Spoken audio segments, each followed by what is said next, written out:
On the afternoon of the 6th of May, 2023, Westminster Abbey was already 8 hours deep into the most choreographed day Britain had staged in 70 years. The gold coach had left Buckingham Palace at 10:23. The streets had been lined since before dawn. Inside the Abbey, 2,000 guests in mourning coats and gowns were packed into pews that dated from the 13th century, watching the Archbishop of Canterbury lower the St. Edward's crown, 4 pounds and 12 ounces of solid gold, onto the head of King Charles III.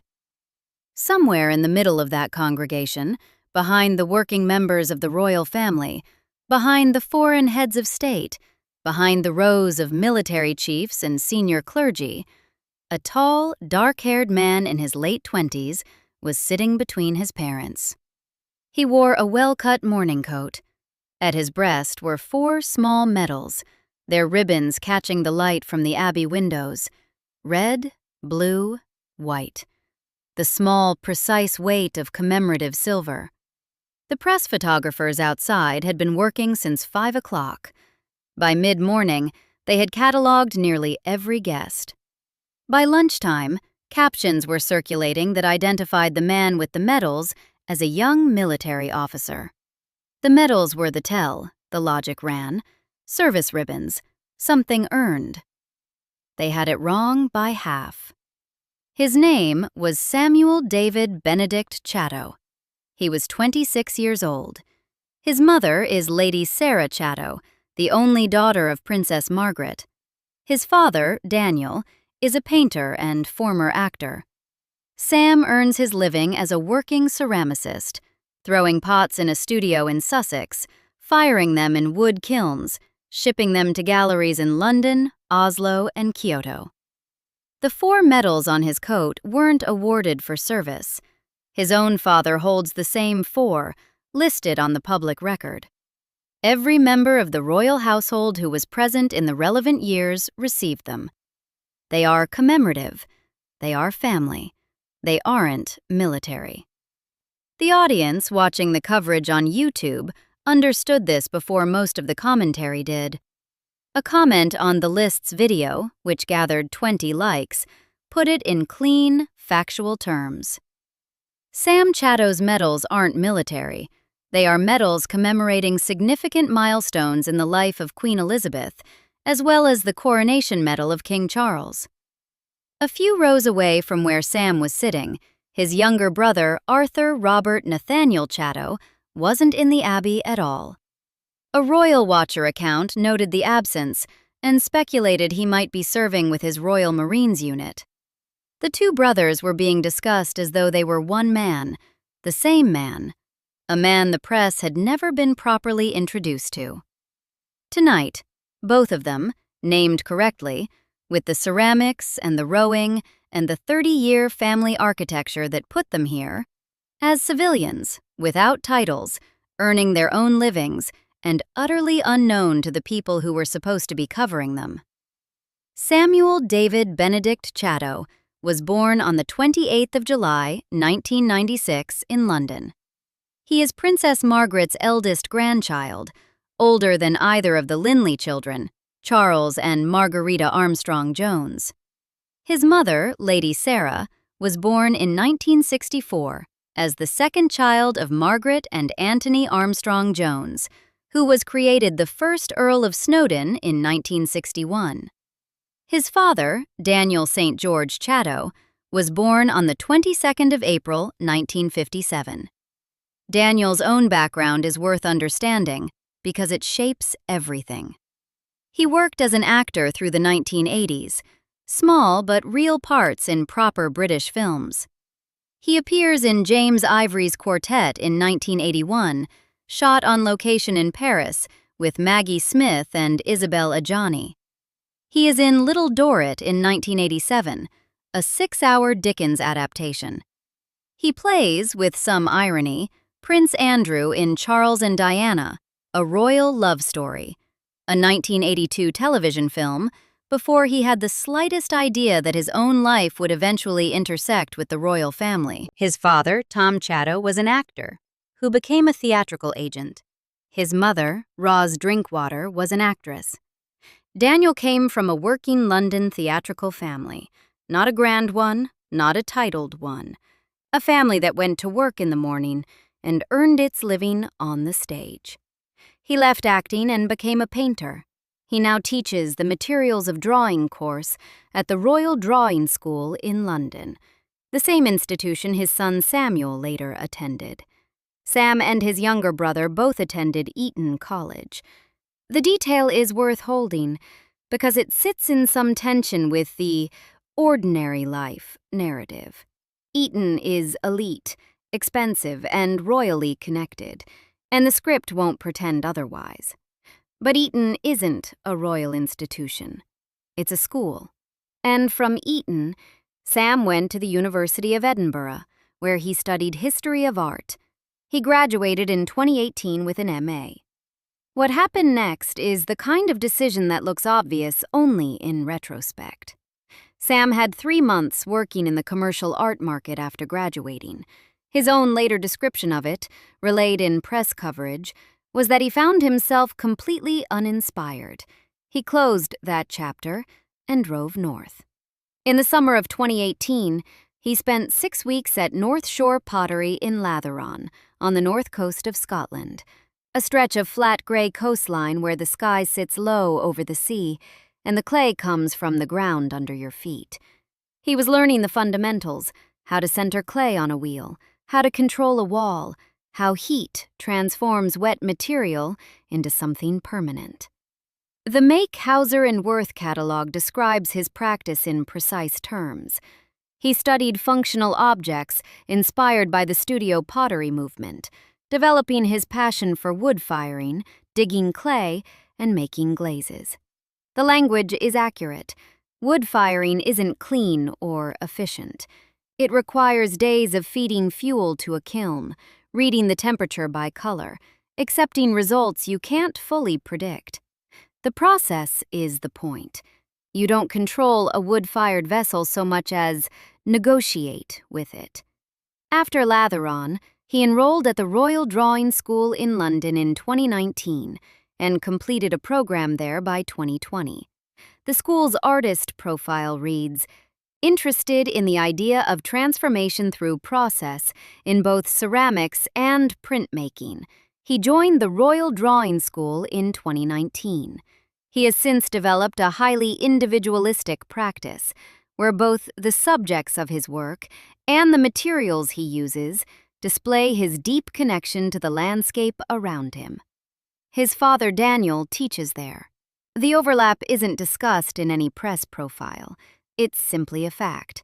Father and son at the same institution, working in adjacent disciplines, not mentioned.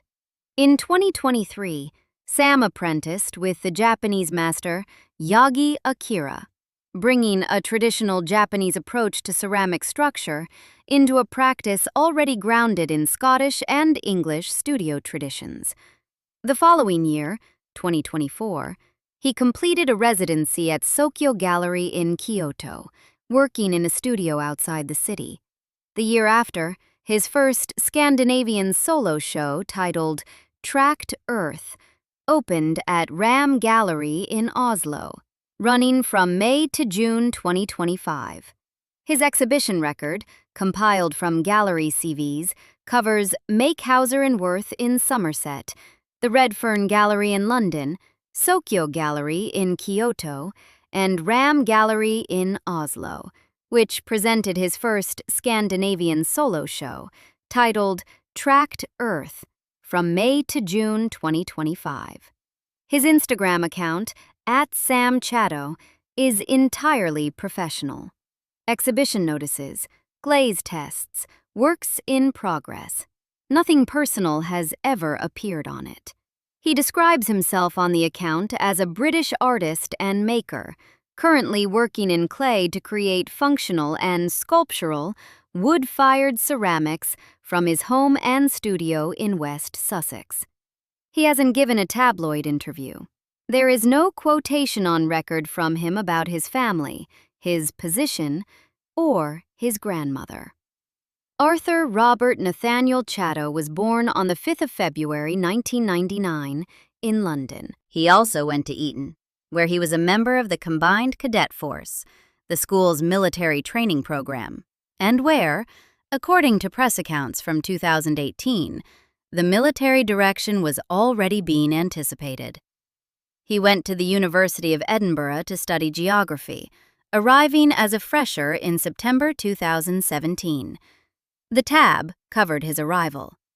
The chiseled 18-year-old and member of the royal family. He was, at that moment, 23rd in line to the throne and entirely uninterested in the coverage. While still in Edinburgh, he was working as a personal trainer at Bound Fitness Gym by October 2020. People magazine, Hello, and Tatler all ran short pieces. He was 21.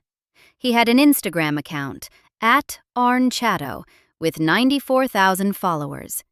He appeared to be building a life in Edinburgh around fitness, sport, and the kind of outdoor physical pursuits, Arctic diving, mountain climbing, that tend to appear in the social media accounts of young men who are going to do something harder with their bodies later on. The harder thing came that summer. In July 2020, Arthur and 3 teammates, Charles Bromhead, Harry Lidgley, and Oliver Daw Lane, set out from Tower Bridge on the GB Row Challenge. The route runs 2,000 miles around the entire coastline of Great Britain, south from the Thames, around the tip of Cornwall, north up the Irish Sea, around the top of Scotland, and back down the North Sea to return where they started. No support vessel. The weather around the British coast in summer isn't reliably gentle, particularly off the northern Scottish headlands. They rowed in shifts. They ate on the water. They slept in the cramped cabin of the rowing boat, while teammates pulled at the oars. They returned under Tower Bridge on the 16th of August 2020. The Ocean Rowing Society records the time with precision: 42 days, 8 hours, 23 minutes, and 16 seconds. The team raised over £21,000 for Just One Ocean and the British Red Cross. Arthur posted his own caption, one of the very few direct statements attributed to him in any press record. "We finished the GB Row under Tower Bridge in 42 days, 8 hours, 23 minutes, 16 seconds, and became the youngest team ever to row around Great Britain." He wrote it in lowercase. He didn't dress it up. The achievement received coverage in Town & Country, Hello, and Tatler. The pieces noted the effort, the charity, the record. Then the press cycle moved, and Arthur moved with it, out of the papers and back into ordinary life in Edinburgh. In August 2021, The Times reported that he had informed the Queen of his intention to train as a Royal Marines officer. He had been accepted onto the 32-week officer training course at the Commando Training Center, Royal Marines.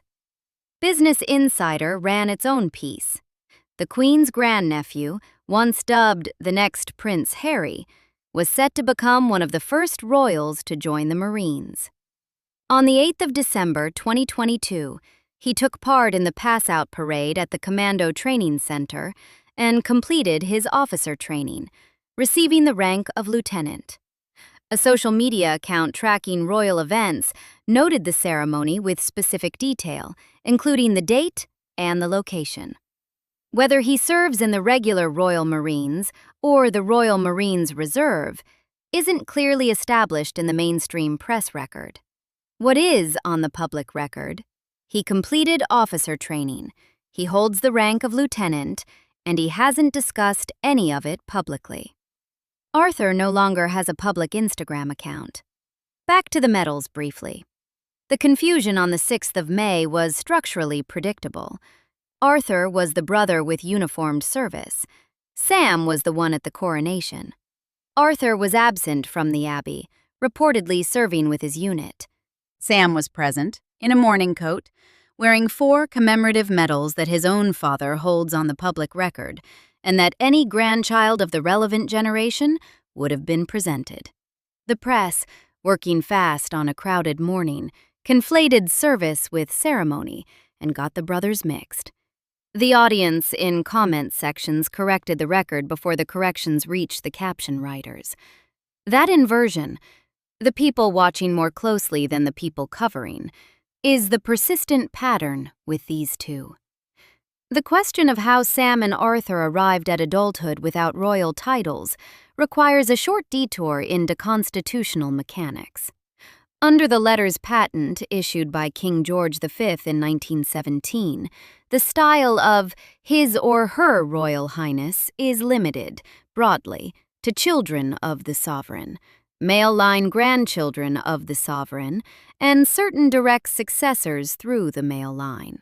Princess Margaret's children, David and Sarah, were never princes or princesses.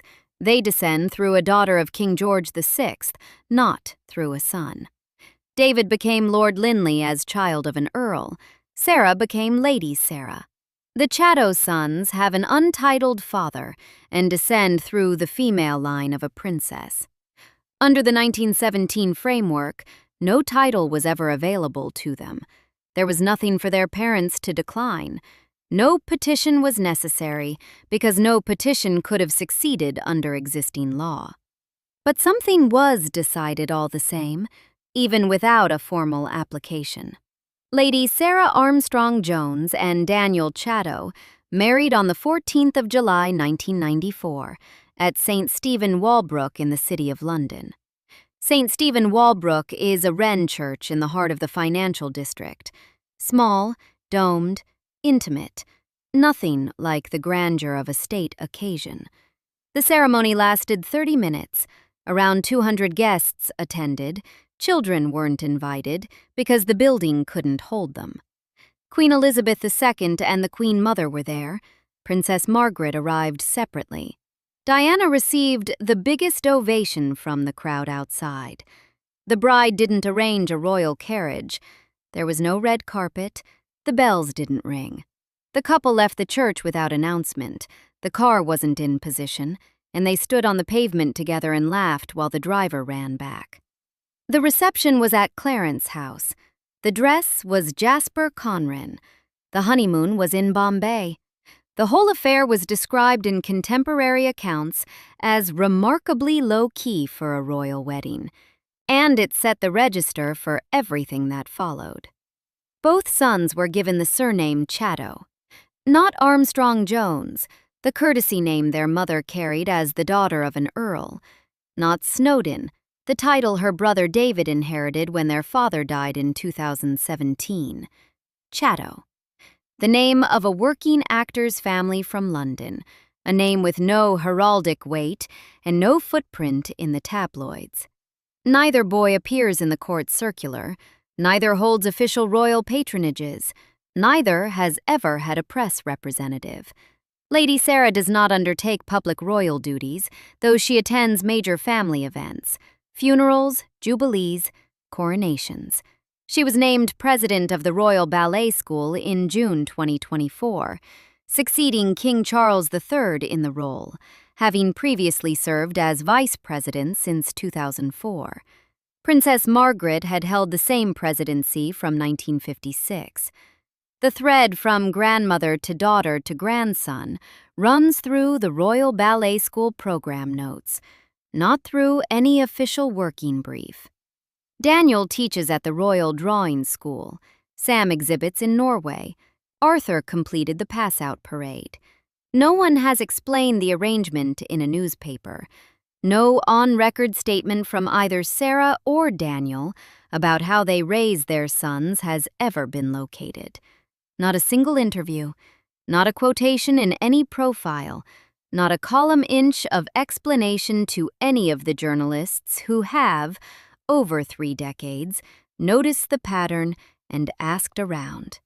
The silence isn't an oversight. The strategy's entire effectiveness depends on the parents never explaining it, because explanation is exposure, and exposure is precisely what they chose to protect their sons from. The Chatto sons aren't the only children of their generation in England who have come of age this way. Sophie, Duchess of Edinburgh, spoke to The Times in June 2020 about her own children. Lady Louise Windsor, born the 8th of November 2003, and James, Earl of Wessex, born the 17th of December 2007, are entitled under the 1917 Letters Patent to use his and her Royal Highness. They descend in the male line from the sovereign son. Their constitutional situation is the inverse of the Chatto position. They have titles available and have chosen not to use them. Sophie was direct about the reasoning. Hence, we made the decision not to use HRH titles. They have them and can decide to use them from 18, but I think it's highly unlikely. The difference between the two families is constitutional. The resemblance is behavioral. Two sets of parents, same generation, same country, same general direction of travel, children growing up without the apparatus, studying at ordinary universities, earning their own livings. James turned 18 in December 2025. An audience member watching a video about the Chatto brothers left a comment noting a strong physical resemblance between Arthur and Prince James. 2 likes. A small observation that nonetheless comes from genuinely paying attention. Two families, same generation, same choice, same quiet outcome. One question surfaces in comment sections whenever Arthur Chatto is mentioned, and it has 13 likes on one video. It reads, "Please could Arthur take over Invictus?" Prince Harry founded the Invictus Games in 2014, with the first games held in London that September. Since the Duke of Sussex's step back from royal duties in 2020, the Games' long-term institutional identity has been a recurring topic among royal watchers who care about the program's future. Arthur Chatto completed officer training with the Royal Marines. He rode 2,000 miles around Great Britain for charity. He is the right age, the right physical profile, the right family connection. The audience's arithmetic isn't irrational. What the record shows is simpler. Arthur hasn't put himself forward, hasn't been asked publicly, and hasn't commented. The question belongs to the audience. It sits here as what it is, a sincere ask from people who have been paying far closer attention than most, and the script will go no further than that. Princess Margaret was born on the 21st of August, 1930, and died on the 9th of February, 2002. For 5 decades, she was among the most photographed members of the British royal family. Every relationship was documented. Every evening out was filed. Every departure from expected behavior was printed and reprinted. She couldn't leave a room without the room recording it. The Cambridge University paper on royal photography notes the striking difference between pre- and post-war monarchies in how they managed photographic subjects, and Margaret was at the center of that transformation. The princess who grew up when celebrity photography was discovering its range and never found a way out of its frame. Her daughter chose a 30-minute wedding at a city church, a borrowed surname, and 30 years of silence on any explanation. Her grandsons have chosen something quieter still. Samuel David Benedict Chatto is 29 years old in 2026. He works from a Sussex studio, fires his ceramics in wood kilns, ships work to Oslo and Kyoto, shows in London, and keeps an Instagram feed that has never contained anything more personal than a bowl. He was photographed at the coronation of King Charles III on the 6th of May 2023, wearing 4 commemorative medals on the breast of his morning coat, and was home by evening. Arthur Robert Nathaniel Chatto is 27 years old in 2026. He completed Royal Marines officer training in December 2022 and holds the rank of lieutenant. Before that, he rode 42 days and 8 hours around the British coastline with 3 teammates and raised £21,000 for environmental charity. Neither brother has given an interview. Neither has a press representative. Neither has published a memoir, appeared on a panel, or accepted the invitations that their proximity to the crown would make available to them every week. The family decision to raise 2 sons with the surname Chatto outside the royal apparatus, without explanation, without complaint, has produced 2 adults who have, in every observable way, honored it. Not because they were instructed to, because they appear to understand exactly what it cost and exactly what it gave them back. In the line of succession to the British throne, Sam stands approximately 28th, and Arthur approximately 29th, as of 2026. Numbers that shift with every birth in the senior line and have never been the operating fact of their lives. They aren't working royals. They aren't forgotten royals. They are private individuals who inherited a position they don't use, as their parents intended, and who are doing exactly what their parents quietly arranged for them to do. The audience in comment sections has been reading the names correctly for years. The press has been catching up. Read them back, on the record, once more. Samuel David Benedict, Arthur Robert Nathaniel, Chatto, on both. They have nothing to say to a journalist, nothing to confess, and nothing to prove. They are, without title and without duty, the two grandsons of Princess Margaret, who have spent their adult lives doing what their grandmother couldn't manage for an afternoon, staying out of the press. That was the decision. That is the result. The two of them are the verdict. Subscribe for more stories like this.